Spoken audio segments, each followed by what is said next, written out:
مساء الخير، مساء الحب حبايبي. اليوم راح أسوي وياكم عصير الرارنج على طريقتنا.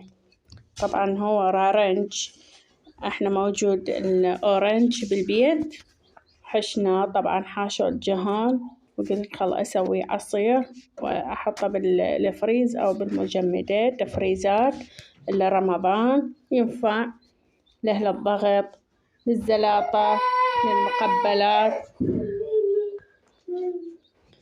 هاي عندي صندوق من الأورنج، قلت أحسن ما يبقى بالشجرة يخرب وحرامات يعني يروح الموسم مالته ونذبه، ما بيه ماي ما بيه فايدة من عنده.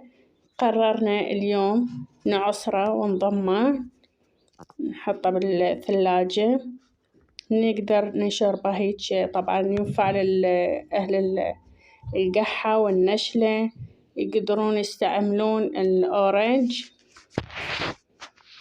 وطبعا يحطوله ويا الرارنج برتقال ويشربون.